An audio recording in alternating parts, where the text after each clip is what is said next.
the Tour Village this morning, Erik Zabel enjoys a moment with his family. His son Rick, named after top sprinter of the 60s, Rick van Looy.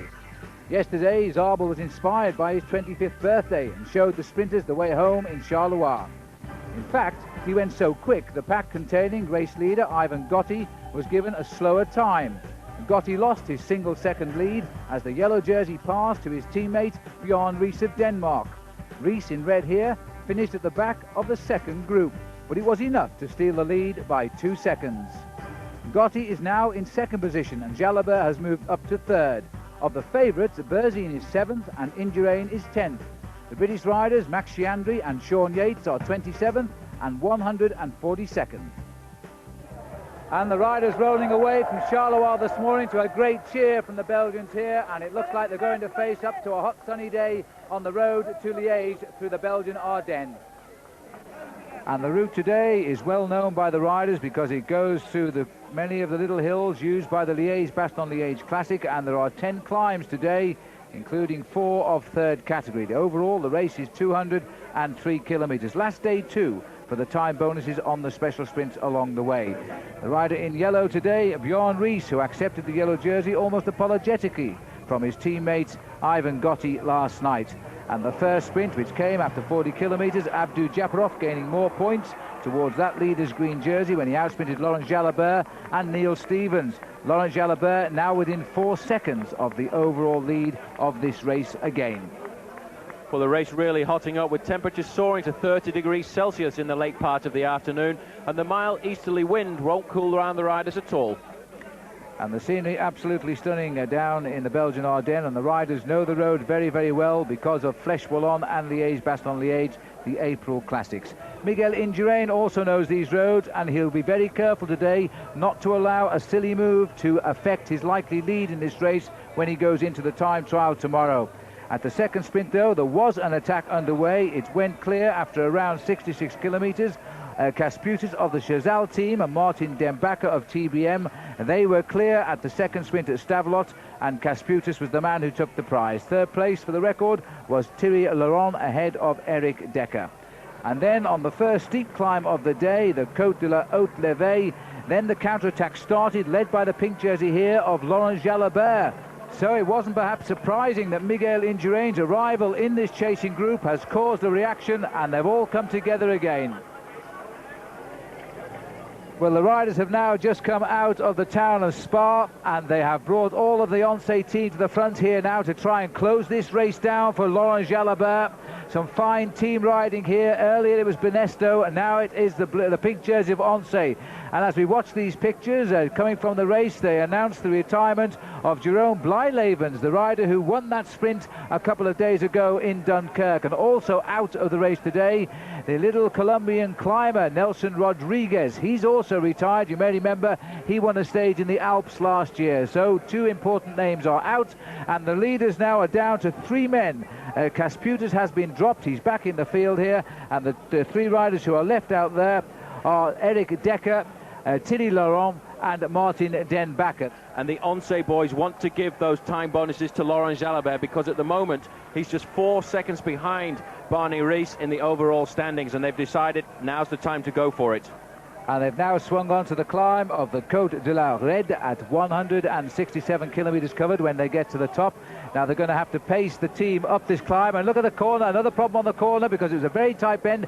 It may have been a slip gear or an unshipped chain there when they queued up to get around that bend. That looks very much to me like Laurent Brochard, who went down there, a teammate of Richard Virenque. He was just going into the corner. The riders do this, they'll change gear because they realise the climb is coming, and the gear just gets jammed a little bit. Unfortunately, the mechanic was straight there to help him, and he pushed him on. But as we're doing that at the back, the main field has caught the 3 leaders now, and it's all together at the front of the race. Virenque in second place at the moment. You see the ONCE riders have slipped back to allow the Festina squad to do a little bit of work before they plunge down to the sprint competition.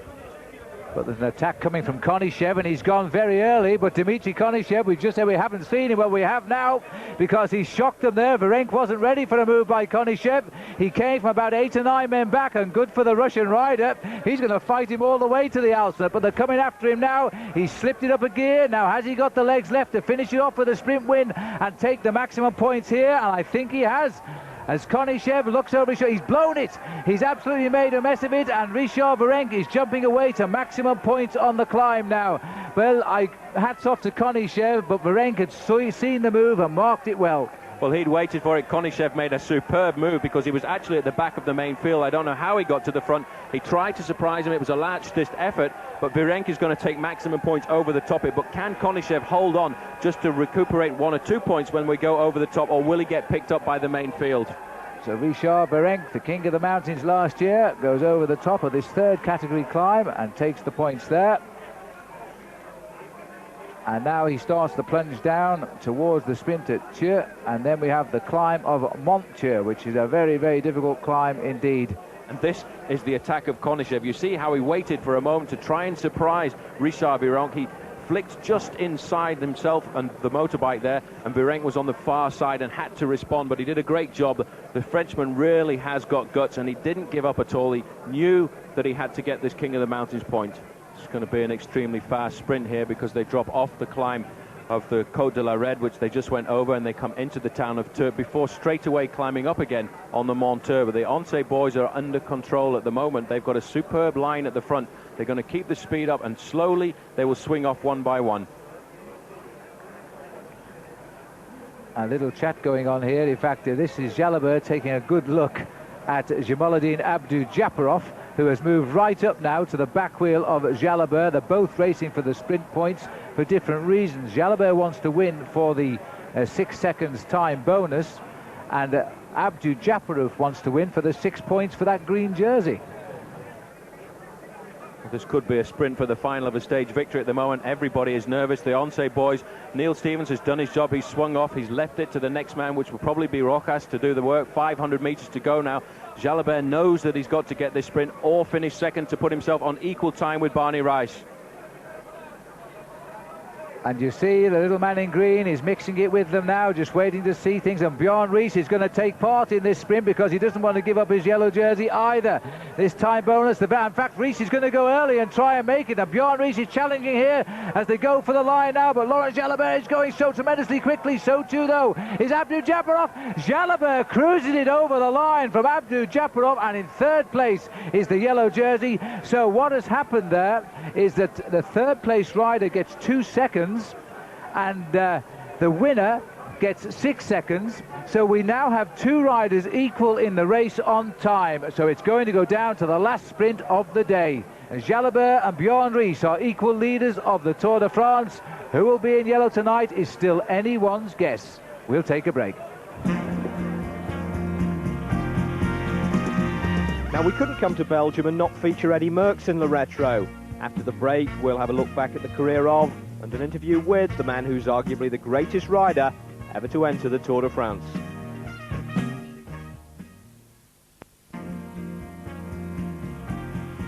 In 1969, a Belgian made his debut in the Tour de France and not only won it, but dominated the race from start to finish.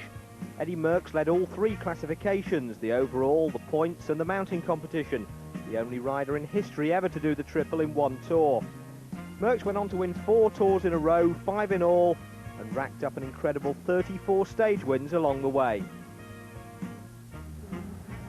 And to give you an idea of the magnitude of that achievement, consider that Miguel Indurain has only just broken into double figures with 11 stage wins.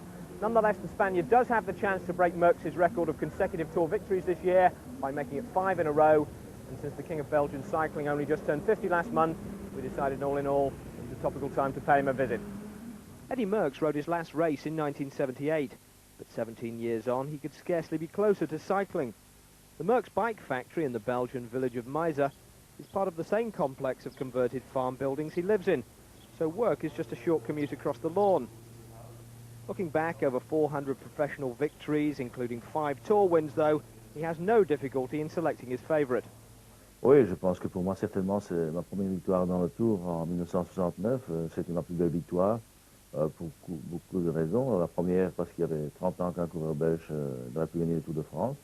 Et puis aussi, je pense qu'après 1969, je n'ai plus le même niveau qu'en 69, du fait que j'ai fait quand même une très lourde chute au mois de septembre à Blois, sur la piste, et je n'avais plus les mêmes moyens qu'auparavant, je pense. Enough ability to win 4 straight tours, a mark that could be eclipsed this year by Merckx's closest 90s equivalent, Miguel Indurain. The big difference being that while Indurain dominates the Tour, Merckx dominated the whole of cycling. Oui, mais je pense que c'est une manière différente de voir les choses. Chacun a son tempérament, chacun a sa vision de voir le sport qu'il pratique. Donc, ceci dit, le Tour de France est certainement l'épreuve la plus importante du cyclisme. Enfin, je ne pense pas qu'il n'y ait que le Tour de France pendant la saison. Et bon, Indurain, pour moi, est certainement un coureur capable de gagner plus que gagner le Tour de France. Do you think it's bad for cycling that he doesn't ride more races? Bon, je ne dirais pas que c'est mauvais, mais je dirais que c'est dommage. Surtout dommage pour le cyclisme qu'un coureur de son niveau ne dispute pas des courses pour la gagne en début d'année de la course de la Coupe du Monde, parce que, bon, il faut quand même dire que les épreuves telles que Milan-San Remo, le Tour des Flandres, Paris-Roubaix, Liège-Bastogne-Liège et autres classiques de la Coupe du Monde sont quand même les monuments du sport cycliste, et que c'est malheureux qu'un champion de l'envergure d'Indurain n'y participe pas. These days, the Merckx name is still much in evidence in the big races. His factory turns out 10,000 frames a year. The best of them for professional outfits like Telecom, GAN and Motorola, the team his son Axel rides for. A brave career choice considering what he has to live up to. Oh ben, certainement que le fait de porter le nom Merckx, bon, d'un certain côté, c'est un avantage, parce que bon, il y a quand même l'expérience du père, mais d'un autre côté, il y a quand même énormément de pression qui sont établi sur ses épaules, et tout le monde attend d'Axel qui suit la route du père, ou les traces, je dirais, du père. Et bon, ici en Belgique, il n'y a pas beaucoup de coureurs, je pense, qui puissent suivre les traces, que ce soit Axel ou même des autres coureurs belges. Axel isn't in this year's Tour, but Eddie was there as the race rolled in from France, sitting in the stands alongside Albert I, the real king of Belgium, next to the man who holds the title by an accident of birth. And fittingly, it was a Merckx victory. Telecom's Erik Zabel taking the stage on one of Eddie's bikes.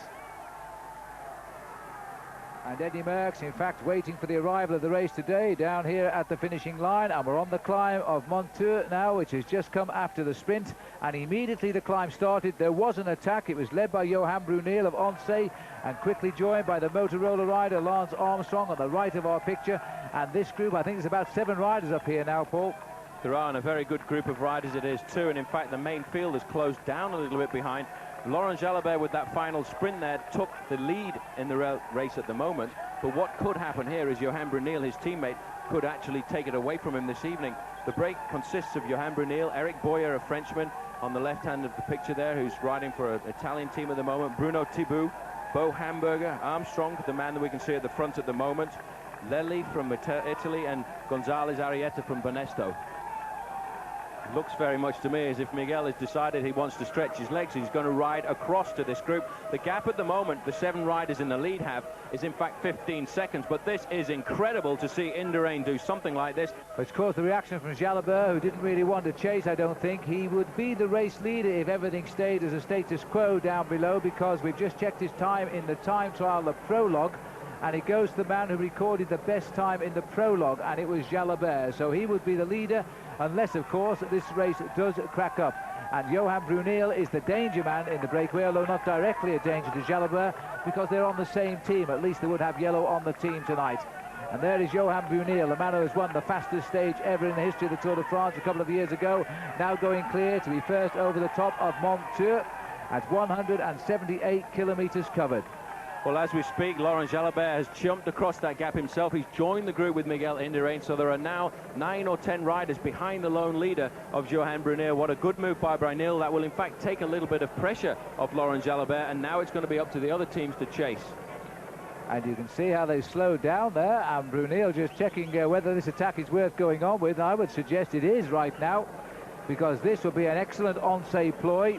Everybody watching Jalabert, and it's Bruneel who picks up the yellow jersey tonight. Consequently now the reaction is again starting to come, and Festina, I think it's Dufault, is now chasing down the hopefully Bruneel. And Miguel Indurain sitting up near the front as well. Well, Phil, there are 3 men in the lead at the moment now. Eric Boyer has come up with Miguel Indurain and Johan Bruneel. At the moment, they have about a 10-second lead over the main group, and this is a fantastic thing to see. Everybody has said Miguel Indurain, he wins the Tour de France in the time trials, but he really can ride a good road stage because he waited for everybody to go for the sprint. Everyone was a little bit out of breath there, and on the Monteur he just rode away from all his rivals. This is the chase group of 6 riders, just 10 seconds back on Miguel Indurain. In second place there in the red and blue jersey is Lance Armstrong. In fourth place, more importantly, is number 61 Laurent Jalabert, who realizes he has to get back up there in contention, but he'll play the team make two. He'll sit back and he'll leave those riders in the front to try and take their chance while using this breakaway. Behind the gap is 20 seconds to the main field. Well, now we see Mappé having to get to the front, and the Davies teams also trying to penetrate there a little bit, but they're hampered by the pink jerseys of Once, who will not react now because they have Jalabert in group number 2 and they have Brunel in group number 1. And this second group here, well, there's only about 4 riders seriously working in this group, and Bo Hamburger, Laurent Jalabert, Lance Armstrong and Lely are the riders putting their weight behind the chase. Jalabert is having to do all the work at the front now. He was so much of a fighter, and it looks as if Eric Boyer has been dropped there. He's cracked on the Côte de la Forge. He was trying to stay in contention. He put himself too much into the red zone and couldn't stay with the pace of Miguel Indurain, who now has just one rider with him. That's Johan Brunel. That was a superb effort by Boyer. He worked as much as he could, but now it's Miguel Indurain and Johan Brunel at the front. 39 seconds is the gap that Miguel Indurain has over Laurent Jalabert. The jersey is slipping off his shoulders and going to the shoulders of number 63, Johan Brunel. But what a superb move Miguel Indurain is making at the moment. Brunel has decided he's going to come alongside Miguel and say, look, I can't work with you. It's up to you. I have to protect my teammate Laurent Jalabert. You go and do it. I'm sorry. Everybody back in the field except these two now. The Tour de France is in full panic. There's a counter-attack going here. This is Jesper Skibby trying to go clear at the moment, followed by at the back there in the red and blue jersey of Motorola, André Perron. Totally disorganized. Now it's totally flat now as we go into the streets of Liège. Miguel Indurain realizes now it is the final time trial, the final few kilometers. There's confirmation of that gap, 47 seconds to go. Indurain at the front, and still Johan Brunel has to sit back and watch the superb effort, the athletic movement of Miguel Indurain. And there you see this man's beautiful position on a bicycle when he settles into his time trial style. He sits very crunched up, rather like Sean Kelly used to sit in his days as a great rider. But he never, ever alters his pedal rhythm. He just sits there. One of the strongest men in the field as well, because if you look at his power output, some people are saying that he has an output of over 550 watts, which normally a rider who can go to the Olympic Games, that standard, you're looking at 480 to 500 watts. And there's been a crash down there. People are taking all kinds of risks. And that is the bike, I think, of Mario Cipollini, because that's the blue bike that I've been talking about since the start of this tour. He's taken an incredible risk going around the corner and lost it. 45 seconds to the 3 chasers. And for the first time, let's have a look at that crash. You can see it now. Now, why he shot out there, I can only imagine he punctured. I would think that's the only reason he did. It was either a front or a back wheel puncture, and you just cannot control it if it goes down like that in a corner. And here, in fact, is the team manager of Miguel Indurain coming to the front, pointing out to where the finish is. You can see it. It's just round the corner. There's not far to go. Just give everything you've got. Well, this morning at the start, Miguel Indurain was 49 seconds off the pace, and Brunel was 26. And there's a 20-second time bonus for the winner and a 12-second time bonus for the second. So Brunel should be safe in taking over the race lead at least for a day. But Miguel Indurain has confirmed once again he has come to this Tour de France, I think, with his best form ever. He's never won so many races before a Tour de France than he has won this year. And in such a fine style as well, and all the tough climbs of the Alps. He won there in the Dauphiné Libéré a little bit earlier in the month of June. He didn't think that his preparation was exactly the same as the year before, because the time of the Tour of Italy had changed by 1 week. 3 kilometers to go for the main field, and it's still 50 seconds to the 3 group, the riders 3 group, and then they've got 1 minute to the main field. 2 kilometers to go, a minute now his gains. That would have been a nice gain to have had in the time trial tomorrow. He's now taken it the day before the time trial. There are the 3 chasers, and not too far behind them is the big peloton. They might just survive, and this would be a great result for Jesper Skibby, Andrea Perron and Jens Heppner. And there's the last kilometre, 1 kilometre to go for Miguel Indurain, and with a minute over the main field, there is absolutely no chance that they're going to come back to Big Mig, and in a short while, Johan Bruneel will decide when to make his move to try and beat Miguel Indurain for the stage victory and the yellow jersey. The final time check is 40 seconds and 46 seconds to the main field. So round a couple of corners now, and then Bruneel will get the centre of the banner. It's a great victory for Bruneel because it was his attack that started the move, remember. Indurain came to him. Bruneel was thinking of a win for Belgium and for the Once team, and now he's going to take the yellow jersey as well. But Indurain, the engine, look at his face, no alteration in his pace. He is giving this man a near 20-kilometre lead out for the victory. But the real winner today, no doubt who that is, it will be Miguel Indurain. What a superb athlete. Now he is winning Tours de France in the manner of the greats, like Eddie Merckx. Merckx is watching him now. Bruneel is going to have to dig deep, but it shouldn't be too difficult now as he goes over the top of Indurain. Indurain takes his wheel and holds it so he gets the same time. Bruneel gets the cheers. Indurain is the man who's done the ride though, and Bruneel's reward will be a yellow jersey tonight. The three escapers are hanging on, but only just as the main field chases them down, and the clock is counting down the fortunes of all of the favourites now in this year's Tour de France. At their respective dinner tables tonight, they're going to say, how on earth does he do it? And really, what chance have we got? Perron looks over his shoulder. He doesn't want to lead out this race, but if he doesn't, they're going to catch him anyway. 300 metres to go now as Andrea Perron bleeds out Jesper Skibby, who is a very good finisher. The field are almost on them now as they line up for the finish. Perron is still there, but just now Jesper Skibby is here, and Hepner is just behind. Now Lombardi is coming too, and the sprinters, Jalabert is trying as well. Jesper gets it ahead of Hepner, Lombardi and Jalabert over the line. And here it is, the icing on the cake in the end, going to the Belgian. That's for whom the cheers were today, because Belgium riders want to win it in their own country, and the prize, a yellow jersey for Johan Bruneel tonight. For the record, the stage was won by Johan Bruneel, but the rider in second place, Miguel Indurain, was the real animator. Third was Jesper Skibby, and fourth, Jens Hepner, but in the end they were given the same time as the fast-finishing bunch, led home by Jalabert and Lombardi. They were 50 seconds back. Tonight, Bruneel salutes his people. What a happy day for him. And it was completed too with a yellow jersey as the new overall leader of the Tour de France. Indurain is now a daunting second. Laurent Jalabert remains in third. Of the favourites, Zula, Berzin, Rominger and co. are not going to sleep too well tonight. But for the moment, Bruneel is on top, and Paul Sherwin is with him. Could you have dreamed this morning that you were going to put on the yellow jersey tonight? No, I never thought about it. We had to attack in the final, and I attacked on the Monteur. But I never thought about it. It was only to try to eliminate some sprinters for Jalabert, and I was surprised to see Indurain. And from that moment, I took his wheel, and he took me to the finish. And just 15 kilometres to go, you actually came up alongside Indurain. You pushed him. What did you say to him there? He asked me to ride with him, and I told him I could not. The team tactic was like that. We have Zule that is riding for the general classification, and Indurain is a concurrent for him, so I could not ride with him. And Johan Bruneel, the only man to benefit today from the great power from the Spanish champion.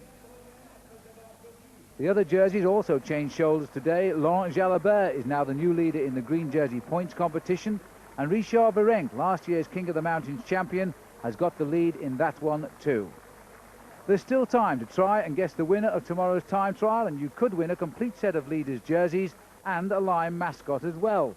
The number to ring with your selection is 0891 44 44 77. And today we saw a great champion at play, and he should take the lead in this race tomorrow after the individual time trial. But for the moment at least, Johan Bruneel is the leader of this year's Tour de France, and Eddie Merckx came alongside him to hold that coveted maillot jaune. The people of Liège also got what they were hoping for, a home win here in Belgium. Until tomorrow night at 6:45, goodbye.